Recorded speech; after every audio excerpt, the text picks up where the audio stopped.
Hi hello అందరికీ.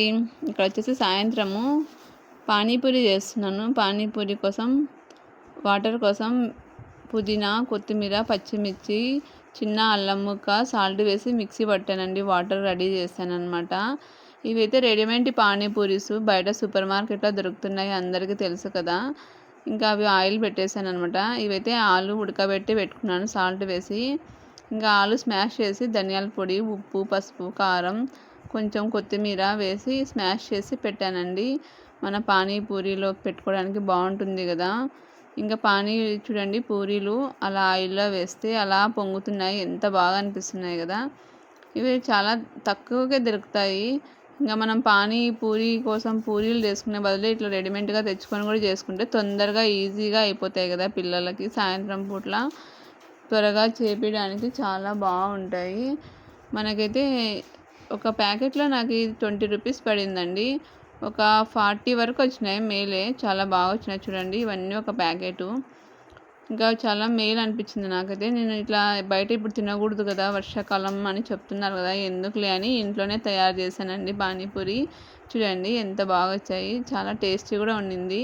కొంచెం నేను ఆలులోకి కొంచెం కారం తక్కువ వేసాను అనమాట. ఇంకా మా ఇంట్లో అంత స్పైసీగా తినరు. వాటర్ పచ్చిమిర్చి వేసినా కాబట్టి స్పైసీగా ఉండింది. టేస్ట్ వైజ్ అయితే చాలా బాగుండిందండి. ఇది ఈవినింగ్ అనమాట. పొద్దునైతే క్యాబేజీ ఫ్రై చేస్తున్నాను.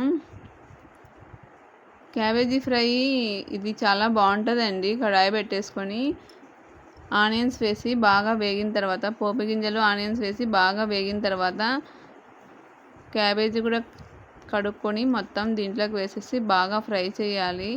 బాగా ఫ్రై అయిన తర్వాత సాల్టు, పసుపు వేసి ఫ్రై అయిన తర్వాత కొంచెం అల్లం పేస్ట్ కూడా వేసి, అల్లం పేస్ట్ వేస్తే మనకి క్యాబేజీ వాసన పోతుందనమాట. కర్రీ చేసేటట్లయితే ముందే ఫస్ట్ తిరువాతలో అల్లం పేస్ట్ వేయాలి. ఇలా ఫ్రై అయితే ఇలా వేస్తే బాగుంటుంది అనమాట. కొంచెం ఫ్రై అయినాక వేస్తే బాగుంటుంది.